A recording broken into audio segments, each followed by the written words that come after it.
What's up, everybody? Got a great special guest for you today. Former Indiana State linebacker and current Calgary Stampeders linebacker, Jameer Thurman. How are we doing today? I'm doing good. You know, my bye week right now, so just enjoying the time, just relaxing, catching up on my shows, taking care of my body. So doing real good right now. What shows you tapping into? Well, I just finished this one show called You Don't Know Me on Netflix. It was pretty good. What genre? It was like a British show. Okay. Along the lines of Top Boy in a sense, but more of just following like one character. It was pretty good, but also finished the Umbrella Academy. I heard that's good. Waiting on the Stranger Things to volume 2 to come back out. And, I just started that. Yeah, so I've just been catching up on some shows that I haven't been able to watch during the regular game week because I gotta watch film in place of that. Locked in. Yeah, I'm glad we caught you what's on a what's less the stressful typical week. bye week look like for you, man? Typical bye week for me. Well, this week I had a golf tournament on Monday. First time golfing 18 holes before, so it was an experience for me. That's where you network. Yeah, exactly. Yeah, But usually I just been relaxing, just taking care of my. I might go out to the mountains over the next few days and just go out there. Just hanging out with some of the guys, just doing activities that we normally can't or couldn't do during the typical game week. Right. Trying that means. Sound like y'all getting to it. No, not like that. Nothing too crazy.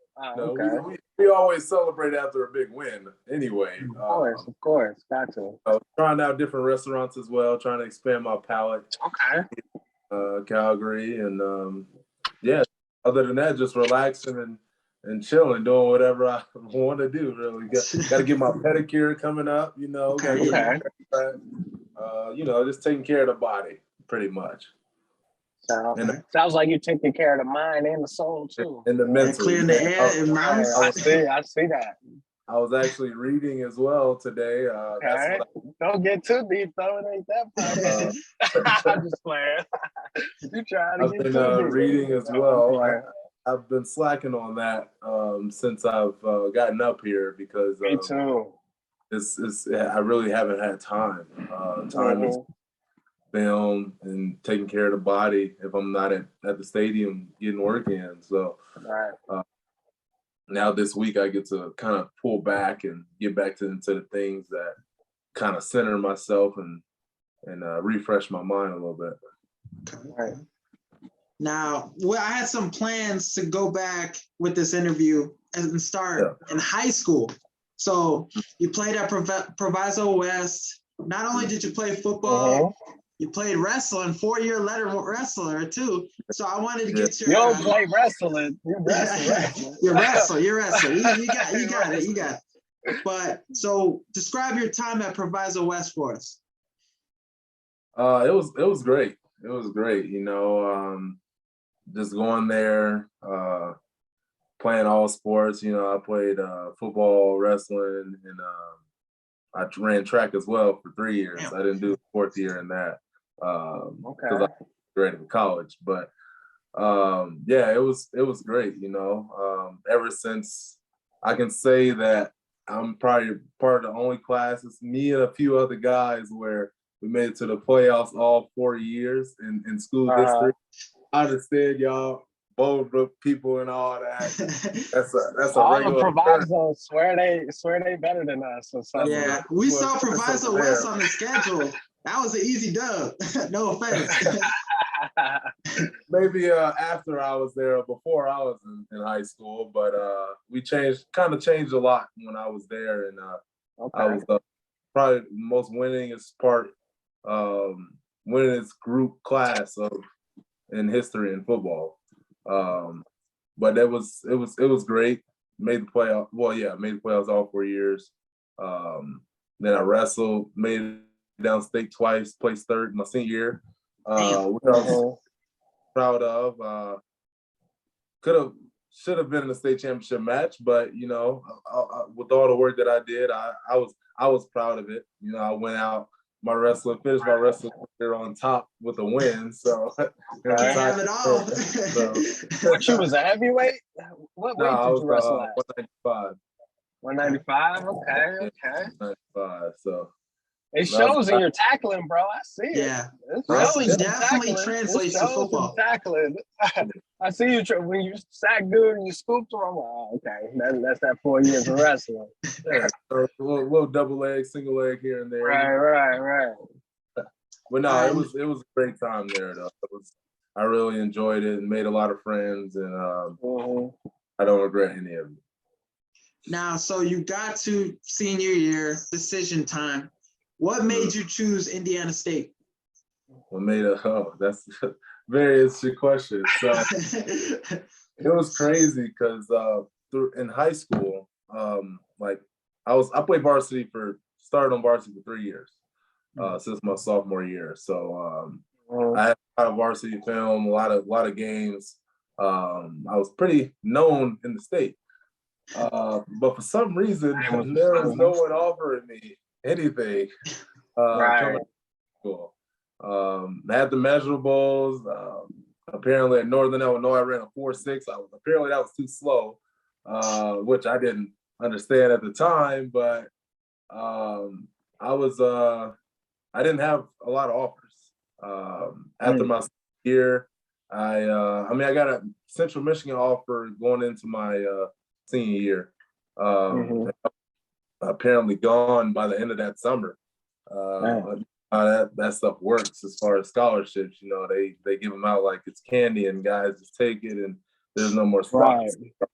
They'll rather offer 5 guys with 3 scholarships because they play in the numbers just like anybody else in business. But they put themselves out there like, oh yeah, we here for the culture and this and that. But the recruiting game is like the sales game for real. Yeah. It's finesse to get finesse. For sure. But so I was visiting all these big schools. I had a relationship with some of the coaches at all the schools, and then just nothing came from any of that. So a lot of what I was told from one of the schools in the Missouri Valley and the FCS was they all thought that I was going to the Big Ten or some of the bigger schools, so they didn't even bother offering. But I was just like, but I don't understand why they would think that when I didn't have any offers in the first place. So, that sound like they was just saying that. Well, yeah. So I was just like, okay, well,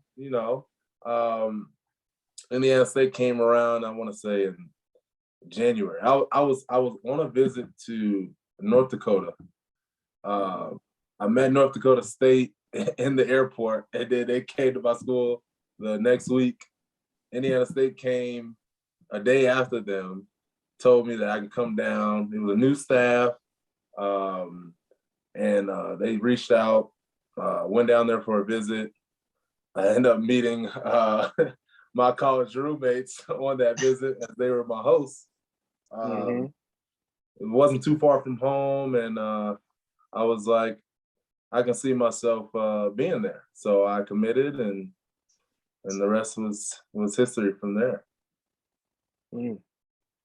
Now, go ahead, Jade. When you was at that point, like with no offers, was you like, man, like, did you have some doubts? Did you think you could be where you are today? Like, what was going through your head during that process? I would say that I was definitely like kind of like frustrated because I saw the work that I put in and everything. My numbers spoke for themselves as well. I did great at all the camps that I went to as well. So I was kind of confused, but at the end of the day, I had places that wanted me, so I wasn't really stressing too much. And also with my grades, I knew that that I could go anywhere pretty much that wanted to walk it on wise, even though that really wasn't an option. But I knew that Mm-hmm. that was a possibility if nothing came my way. Right. So I wasn't really too upset about it. Also, all this was in the middle of wrestling season as well, my senior year. Right. It was You got something to blow your steam off. It was a lot going on at the time, and so when the Indiana State offer came about, I was getting ready for regionals, and it was like a week or two before regionals, and went on my visit, and I was just like, after that, I'm not taking any more visits because I'm trying to win a state title. Regionals, and it was right before regionals, I think I committed to Indiana State, and then that was like a weight lifted off my shoulders, and I was just able to win those, make it downstate and place. So it was good. Now, so you were able to find your place, your home in Indiana State. So now, what was some transition from high school to college? Like, what were some of the things you were feeling about making that transition? Well, they kind of made the transition for me, football wise, as a safety. So I was playing safety for maybe a week, 2 weeks in camp, and there was some injuries that happened, and they moved me right down to linebacker, and then I just played linebacker. My first game was at IU. It was like, I want to say 40,000, 50,000 fans there, and I'm like 210 pounds, 208 pounds. Oh, wait. Against these Big Ten linemen. Oh, God. I was like, oh. But, I mean, I led the team in tackles our first 2 games versus IU and Purdue, and then it was a smooth transition from there of just playing college ball. But I would say transition-wise, just understanding that, I knew when I got to college that everybody was the guy at their school, but I knew what was going to separate me was my work ethic.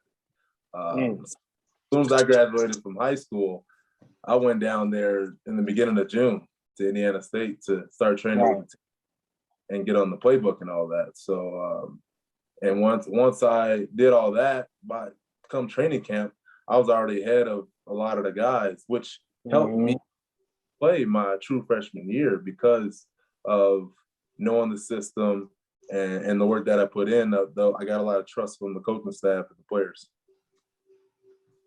Absolutely. Yeah, you mentioned that success you had early on. So what was it like being a freshman coming in with these older guys, playing with guys that are like 23, 22, and having such success at that early? Like, how was it? You're giving guys like advice, hey, or you being like a leader on this team as a freshman? How was it with that? Right. What was your role? For me, I was just going out there and contributing any way I can. I wasn't really vocal.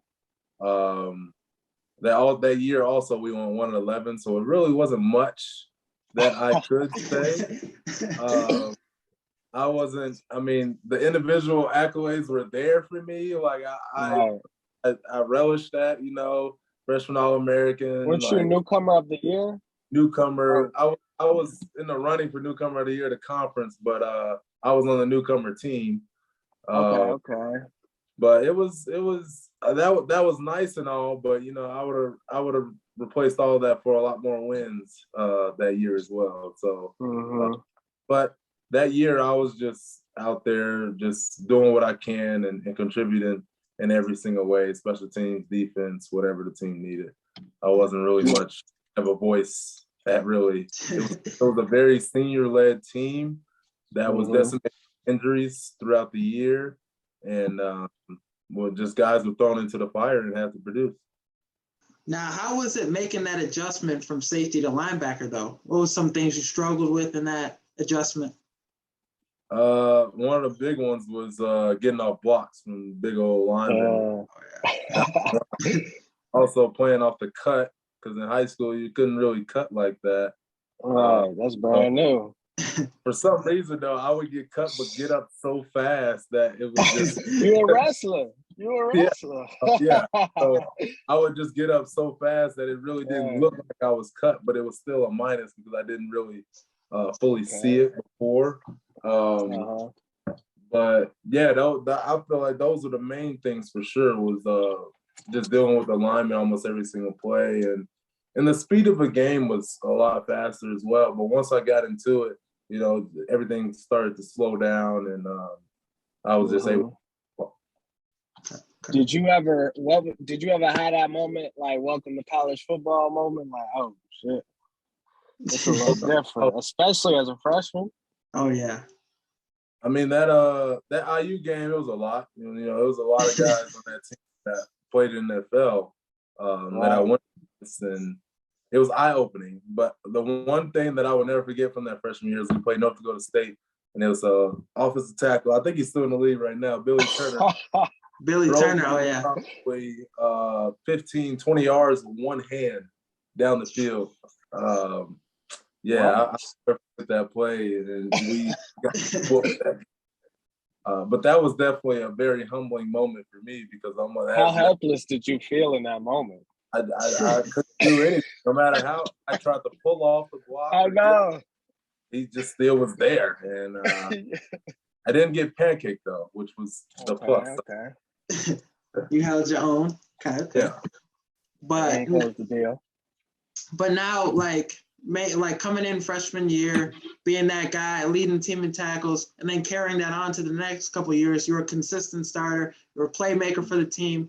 What is some advice to some guys out there that are trying to maintain that same success? Because coming in college, everybody, each semester, there's new guys coming in trying to steal your spot. So what is some advice? Transfers. What was the end of that? I didn't catch that. What was some advice you would give to a players in college right now watching this or something? I mean, they're trying to replace you every single year. I mean, not every semester. I would say that every semester they're trying to replace you with either be junior college guys, someone from high school, gray shirt, whatever. They're trying to replace you. So every little thing that you do is being watched. As far as in the classroom, in the weight room, on the field, all that's being watched and observed. So don't give them anything to use against you when that time comes is making a decision on if you're playing or even if you're on the team. But your work ethic takes you very far as in the film room, in the weight room, and also the weight room. The strength and conditioning coach is probably one of the most important people in college football because you're around him more than anybody. In the summer, in the fall, in the spring, you're around him more than anyone. So building that relationship with him is volumes for you and your college career because that person knows your character. They see you more than anyone. They know how you go about things, the reps and how you finish sets and all that, how you take care of your body, manage your weight, eat, all that stuff. They see that and they see the growth over that time period as well. So the relationship with him is key, I think. What's your opinion on optional workouts then? what workout? Ain't no optional. I don't know. Coaches be in their office doing this and shit. They be in the blinds. I have no idea what optional workouts are. Optional workouts is a time for where you can separate yourself. If someone sees it as being optional, then you can separate yourself not only on your team but in across the nation as far as getting a leg up on your. You know the guys who take it serious and the guys who don't, and it's usually the ones that are going to have success on the field. I mean, even my bye week up here, like guys are in the you locked in. I took a day or two off, but I was in there again today and back at it, just like a whole bunch of other guys.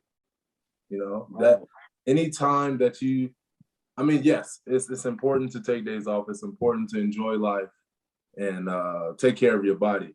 But there's always something that you can be doing to get better at your craft. Even if it's mentally, just maybe reading a book or watching film, studying something, or maybe stretching. There's always something you could be doing to get better at every day. Okay. Now, so what was your favorite moment at memory at Indiana State? I got a couple of them. One was when we beat Ball State in 2014.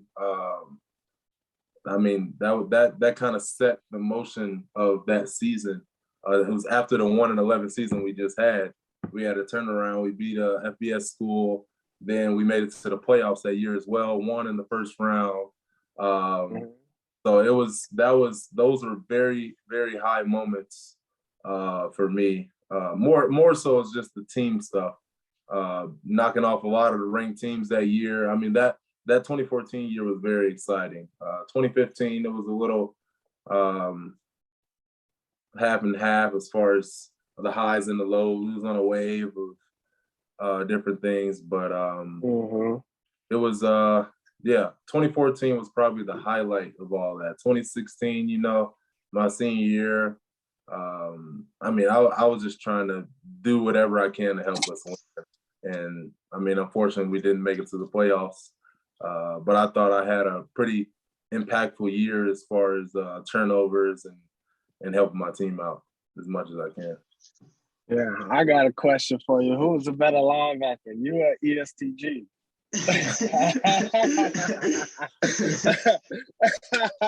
Hey, we'll tag him in this. Look at that. Don't do that. Don't do that. Who's a better linebacker, bro? I need to know. Hey, because he on that mic talking that shit. That's my favorite rapper right now. Yes. I will say that he was a hitter. I can tell by the music, bro. So when he hit people, he really hit people. Like he was really like that. I can tell. I'm not gonna answer that question right now. Okay, political answer. I mean, yeah. I mean, he was a hitter. I'll say that. Okay. It was ESTG that I probably was a lot better at than him. But yeah, I'll keep it at that. Okay. Now, so you don't seem like the type of person that will look in the past and look, I should have done this, I should have done that. But I got a question for you. If you can go back in the future, in the past, and go go to Indiana State with all the stuff you know from the past, what would you do differently? You're saying if I get another chance for college? Yes. What would you do differently? Me personally now, the way this transfer portal stuff is and all this stuff now. The NIL too. I'm gonna get that bag. I believe that probably after my freshman year, a lot of teams would have been calling to bring me to their team since I was a freshman All-American. So I probably wouldn't have had 4 years in the state, possibly. But I mean, I know I wouldn't have done anything differently. But in today's climate of how things are, if I had the opportunity to go to a bigger school, I probably would have. Now, that's interesting that you brought that up, though. So what is your opinion on that? Like, guys can just have a bad year or not play and just go to another school. You think it's ruining college football? There's pros and cons to both. I will say that for someone that, like I mentioned in my case with FCS school, probably didn't get a lot of offers, notoriety coming out of high school, have a great year, get recognized by other schools to get a scholarship at a bigger school and go and play there with a higher chance of making it to the NFL, it's great. Guys that's playing at bigger schools, they're probably not getting a lot of player time that can go to another school and get playing time. That's great. But the guys that are doing it multiple times throughout college, I don't think that should be a thing, because when are you going to stop? Eventually you're going to have to get somewhere and put the work in and try to be a playmaker for your team. So I don't think that you should. I think 2 times should be the max, and 2 is pushing it, as well. But you only get one more chance, really. I also understand that with coaches, they have the ability to up and leave at any time. So if you went to that school when coaches said, like, this is what it's going to be, this is our plan for you, and then they leave after you've already transferred there because of what they said, I think you should still have that option. That's why I say twice maximum. Once on you, twice on me. Twice maximum, because in that case, you know, people, I mean, coaches, again, they tell you all the time not to go to school for promises and because of the coach and all that. But I think a majority of people do that because of how they see them in their program. Like I said, the first one, I think, if it depends on if you're balling out or not playing enough, you go somewhere. The second time, if there's a coaching change, because you chose to go to that school for a reason. Granted, if it was the coach that brought you there or not, and that person leaves, okay, and then possibly another time. But after that, I feel like now, after that, you just don't know what you want to do, and you're just looking for wherever that's going to take care of you the best and do all that. There's nothing wrong with that, but it's just like, when will it stop? Because that behavior can take you in the real world after football. You're gonna leave a job every time you get your boss tell you something that you don't like, you don't want to hear. Like, come on now. At some point, you got to really nut up and get the job done. Of course, so there are sacrifices that you have to make to get to where you want to be. And I think that in some cases that sometimes you got to do tough jobs that you probably don't want to do to get to where you want to be. So, yeah, right. 100%. At what point in time did you realize, like at Indiana State, like, oh, I can make this like a career? Like, I could do this after college. I mean, I was thinking that the whole time I was there. The whole time, okay. I'm going to leave. The thing is, though, I've met a lot of people that they were satisfied with playing college football. That was it. Like, there's a lot of people that was just satisfied with that. And I mean, it was cool. I mean, I saw it in everything that they did. But that was never my end goal. My goal was always to make it to the NFL and professional football. So I never had a doubt that I wouldn't be playing professional football. So Okay. Now, so you talk about those goals playing professional football. You went undrafted and you had the opportunity to play CFL. So what were your initial thoughts about joining the Canadian Football League? My initial thoughts, it was an opportunity for me to play professional football. That was my initial. Made that fun. Yeah. I mean, of course. I mean, it was film, being able to play professional football. Everybody don't get that opportunity. So for me to get that opportunity, it was great. You know, I didn't know much about Calgary before I came up here, and when I first got here, I didn't get reps probably the first week at all. And I'm like, oh wow, this is gonna be tough to get out of this hole. But again, my work ethic came into play as far as knowing the playbook, knowing my assignment, not messing up, and I was inching my way up slowly and surely every single week. First preseason game come, I get 2 sacks, sack fumble, we get a touchdown while also playing special teams and dominating on that. And I had a very good first impression. Second game come around, played the whole second half on D and special teams, and that's when I knew, like, all right, I could really play this game. Like, I could really do it. So it wasn't really the opportunity was always there for me to play professional football. I wasn't seeing it's the CFL, it's not the NFL. I don't know why I wasn't even thinking of that. I was just thinking playing ball, and it's just so. And my success up here helped me get to where I wanted to be. Now, how different is the CFL from the NFL? Because not a lot of people know about the CFL, the rules, and all the different things that it is from the NFL. I will say that, well, first of all, the CFL is game's fastest, 20-second play clock. So special teams is a huge factor as well because it's 3 downs. So you can have 2 and out on defense and be back up within the next minute or so because the offense got well. and especially if you play in special teams and punt and all that and punt return, it's very fast. So you always have to be ready for condition. Plus, the field is a lot bigger as well.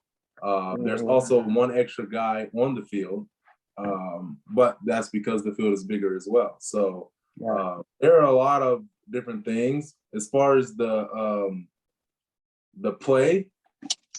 I think that a lot of guys in the CFL can play in the NFL for sure. I think one of the biggest differences is O-line and D-line.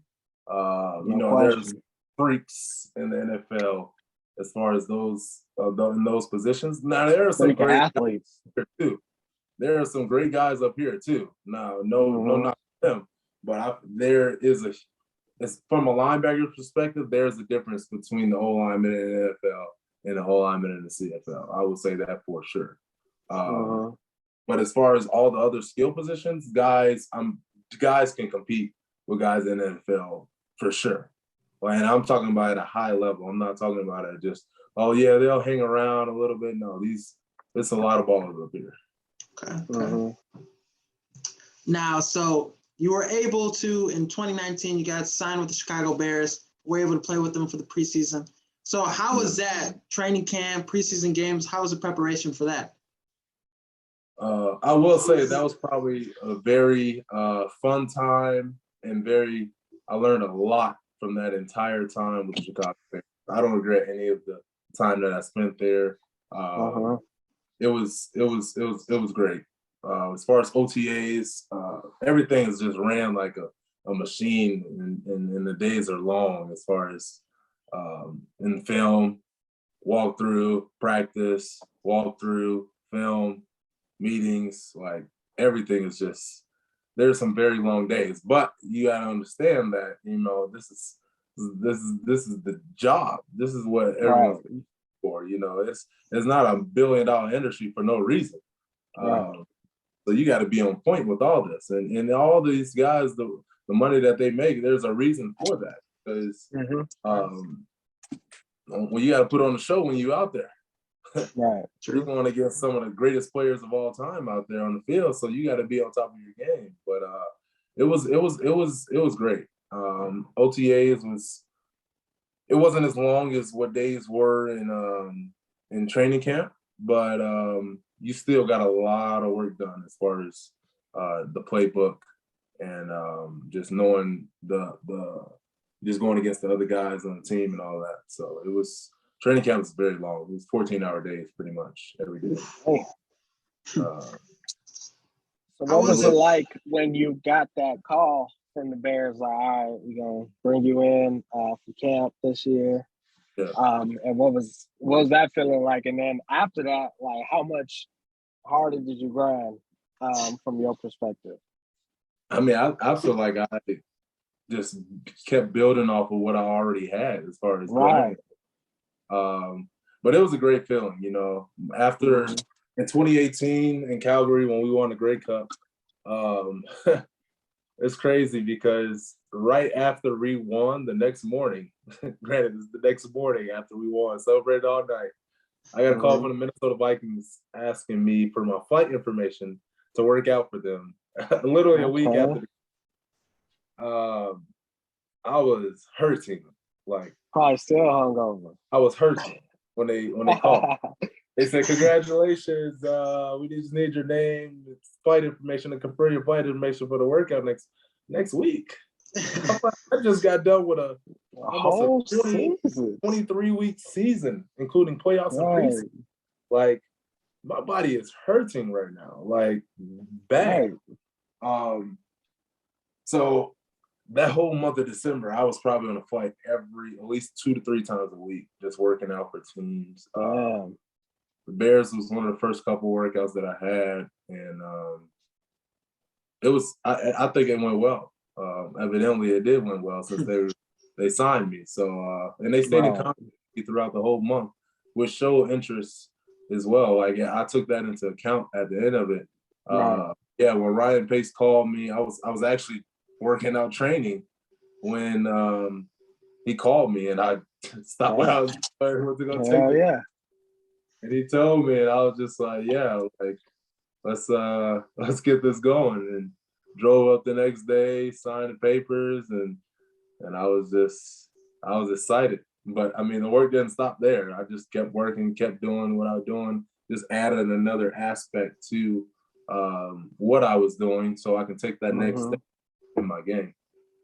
No, yeah. It is a business, so you can't be getting starstruck and shit. But how is it being like next to guys like Roquan Smith, Khalil Mack, these kind of guys that are dominant in the NFL?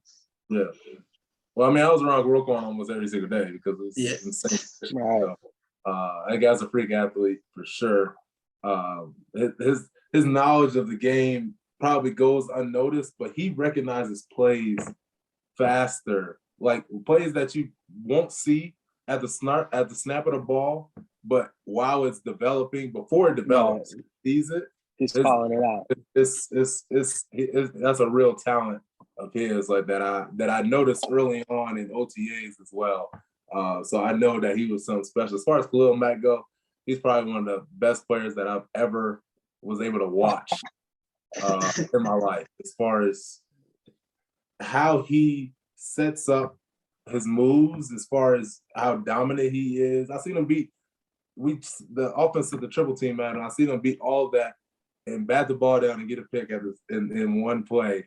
And that's when I knew probably one of the greatest players that I've ever seen in person. Yeah, you got a close-up look too. Hell yeah. Yeah, it was wild. Now, we talked about the differences between the CFL and the NFL. You were drafted and you were in the league, the XFL. So and especially during COVID, too, where it was like 5 games. But so what was that experience like for you in XFL? My XFL experience was talk about a cup of coffee. It was 50-50. I enjoyed playing in the XFL.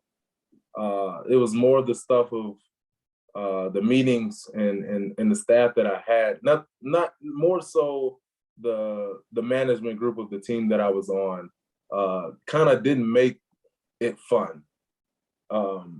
They kind of treated us like college guys, and you can't do that with grown men, especially guys that have played in the NFL before. I mean, there's a lot of guys on my team that were drafted in the NFL, played in the NFL, won Super Bowl rings, and they were treating us like kids. But as far as the experience of the XFL, playing on TV every week for my family to see, and the in-game interviews right after you make a play or don't make a play, the entire game, as far as they hearing every aspect of what you're doing, coach is able to talk to you during the play. It was great. I'm not gonna lie. I enjoyed that. You was shooting shit with the coach. But they always say, like, you get paid. Like my coach told us earlier, he said you get paid to practice. On game day, that's when you out there having fun. You get paid to do these meetings, to go through practice meetings and train your body. That's a good point. But on Saturday, on game day, on Sunday, whatever that day is, they lit. You can't wait. This is what you've been waiting for. So that's what it was in XFL. It was every game day was like, granted, some of the games we didn't win, but it was fun to be out there playing out there for sure. Was it better in the CFL in terms of just like organization and structure, or better in the XFL? The CFL is one of the longest, oldest football leagues. CFL is before the NFL. It's been since 1980. Damn.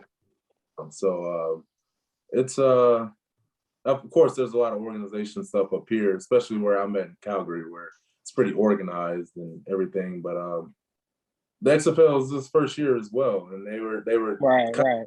fly with a lot of things. So I think it was if we were able to finish the year, or it was another year of it, it would have been great, like for sure. So what was your first reaction when COVID broke out and you're like, playing for the XFL, and you don't know what you don't know what your next check will be. I was gonna be back in 2 weeks. All right, that's what they told us at work too. We're gonna be back in 2, and they're like, "All right, guys, I ain't been back since. You all gotta go home, but be prepared to fly back or drive back whenever they get this stuff figured out." And I was like, "Cool." So I went back home, was training. And then they let us know, like, "Oh yeah, this season's over." And I'm like, "Oh yeah." Oh yeah. How did that feel? I was still training every day. Like even during COVID, like I was still training. Like I was gonna get an opportunity the next day. From April, I had to train at somebody's garage that I was training at, and granted, they had a lot of stuff for most of the stuff that I was able to do because a lot of gyms. The gyms are closed too. And then as soon as my gym was open back up, I was back in there almost every single day, back in the lab, getting ready because there was nothing else for me to do. I didn't have a job, so I was just getting ready. Having my agent call NFL teams because NFL was still going on. So right. They weren't able to really bring guys in for workouts like that because of COVID. With the flight and all this stuff, the quarantining and everything, it was a difficult time. But no, I was training every single day until I didn't get anything, and I was just like, well, I'm tired of waiting around. You know, I'm tired of waiting for this opportunity to come back around, take matters into my own hands, and call the people that gave me my first professional football opportunity. Called them up and was like, what's up? We can get this ball rolling again and try to win another. Staying ready so you ain't got to get ready. And the Stampeders called you back, brought you back on the team. And now this year you're having a great season. So what is some stuff you can credit that success to? Well, I think you talking about just this year, my success. I would say just film study and running to the ball. Really, I mean, I put myself in positions to make plays because of I understand the offenses, or I'm just running to the ball. A lot of times when you run the ball, plays come your way. Back to the basics. Tips and overthrows happen all the time, and you never know what could happen if the ball gets tipped or if it's overthrown and you are in that vicinity, it might come your way. And as far as tackles and all that and running to the ball, you never know. You can get the ball out by trailing a guy or anything like that. So just the fundamentals and taking my film study to the next level as well, as far as breaking down teams, I would say has been part of the success. Okay, can't go wrong with that. Now let's start. Oh, you got a question, Jay? Yeah, I was just curious. It seems like you got some pretty good hands for a defensive player, honestly. What do you credit that to? Them soft hands, bro. You catching them picks. You doing your thing. You getting to the ball. I ain't gonna lie to you. I work on this in my training. Like every Tuesday, you training like a receiver. Catching tennis balls. So to that point, every Tuesday, Thursday, it's like routes on the air with some quarterbacks that I train with and some receivers and mostly all offensive players. So I mirror them or I get my drops and I have the quarterback throw me the ball. So all these drops and breaks that I'm making, I've been doing countless times of catching the ball, because when you get interceptions, forced fumbles, or anything like that, you know, that's those big money plays. How many defensive players miss those plays? It happens every game, it feels like. Yeah. Definitely something you see on that. It's something that I've definitely worked on a lot. It shows. It pays off. Yeah, I mean, because I that's money. That's money. Like that's what can take you to your next contract. Yes, that check. Yes. You get to that ball. That ball is worth the ball is what we play for. Right? Exactly. Outside the ball, they plan to get that rock every time. Just imagine the defensive player getting that. That elevates. I know you taking it to the crib or whatever too. You got a little speed on you. That's the next step. Right. But- Don't tell me you one of them defensive players that get in the receiver line for one-on-ones and shit. No. You got hands. I still backpedal and then just break on the ball, go up and catch it. Okay, You know? right. Line up, You locked in. Hey, I'm about to run. No, I'm a backpedal, open up, come back down, or break on the 45, and then go up and get the ball. You know, so just working that every 100%. single. I'm putting my body in different positions. You know, when receivers do back shoulder fades and all that, I want to go through that route with them to see how they adjust, so then I can learn and how to play that ball. That's next level type thinking. But so let's give you a couple other different types of questions. So one, I'm thinking you professional player, you've gone through it all, a lot of locker rooms. What is a song you listen to get you hyped for the game right before you run out the tunnel? I go to. Or a rapper. I go to since high school. Go to since high school. It's Kobe by Chief Keef since that one. That would be one. Or Us by Lil Reese. That one's up there. I was getting to it. That was a different time to be alive in the Illinois high school area. Absolutely. Especially those Proviso. Still stay with me to this day. But you know, when definitely up there now. I mean, it's a lot. I got a whole game day playlist that I would probably go to. So I just keep adding and getting rid of songs. Post it to the channel, Micah. All the time. I'll send it to you. Yeah, we might have to take a look at that playlist. All right. I'm still working on it though. But you know, I also got, you know, you can't always be hyped like always. Oh, here he go. All the time. Gotta listen to some R&B, huh? You gotta be cool too, huh? So what I do before I get to the stadium, I'm more mellow. You know, I don't you listen to Rod Wave. I don't do the Rod Wave. No ghetto gospel, come on. Well, Rod Wave will get you right. But no, I listen to just some old school R&B, love my Afro beats, you know, before vibe or whatever. As soon as I step on the field, take my little walk, that's when I turn on the game day playlist and really get it. So it varies, you know, depending on my mood, but it's the game day playlist. Well, it changes as far as songs, but at the time that I started, it never changed. Looks like it's been working though for you. It's your celebration dance. What's your go-to? I'm still money maker. I'm still working. You getting too many turnovers not to have one, bro. They got that. They got you as the face of the defense. You gotta have that single. You gotta have that double check. That's the conversation that I've been having with people, and I'm working on that. You already locked in. I've already back dance as well. So I got some ideas brewing.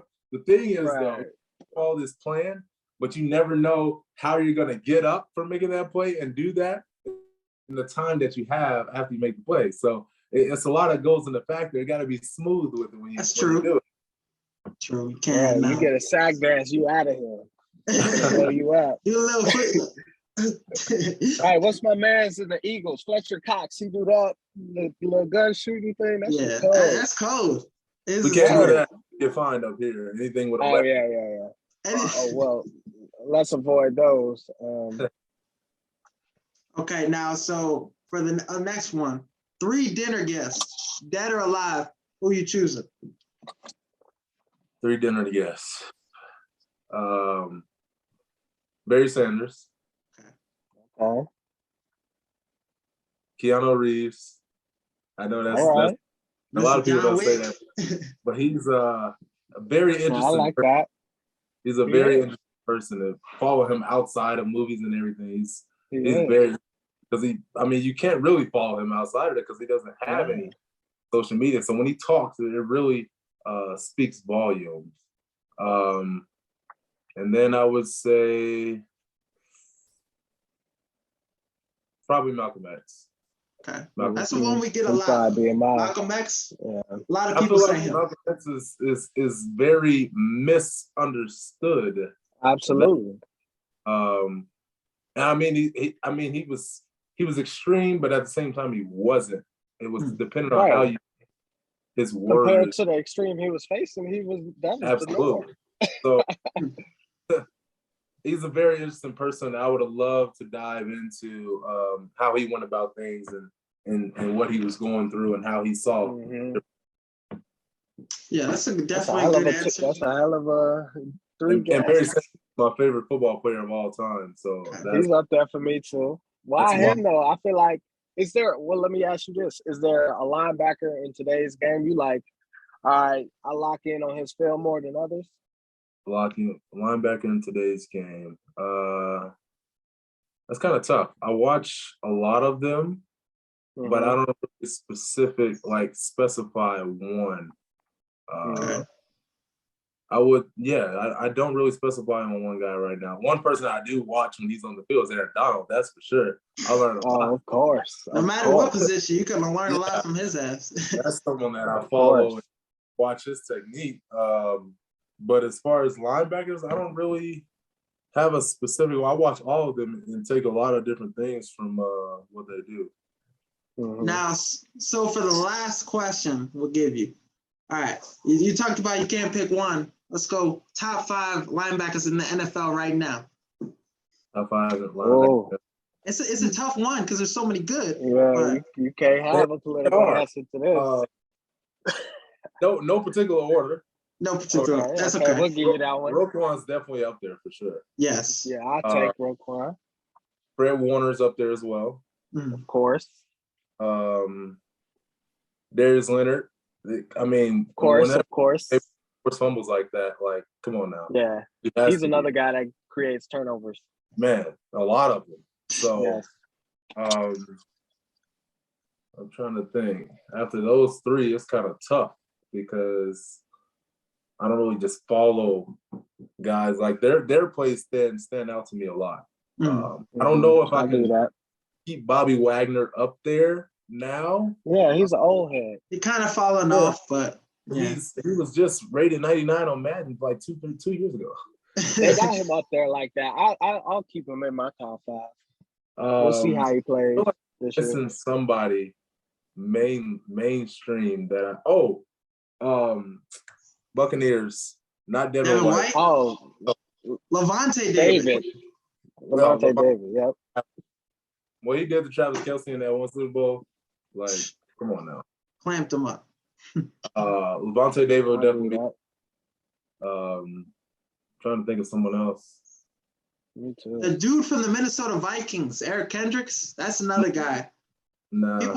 Some people have him in their top 5. Some people He's not don't. in the top 5. Some people do. He's consistent. He's definitely a great linebacker, but as far as top 5, you got to be exceptional at some. You got to be 3 downs. Now he is exceptional. I will say that, but as far as of course, playmaking, those other guys stand out every game for the most part.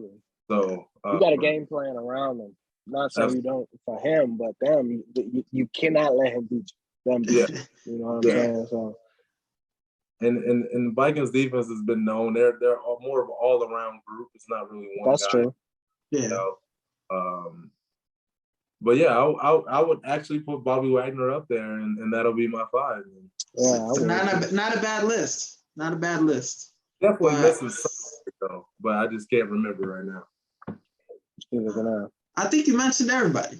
Eric Kendricks was the one guy that I feel like we didn't mention, but shout out to my man from Minnesota who plays in Green Bay. He was an All-Pro. Devondre Campbell, yeah.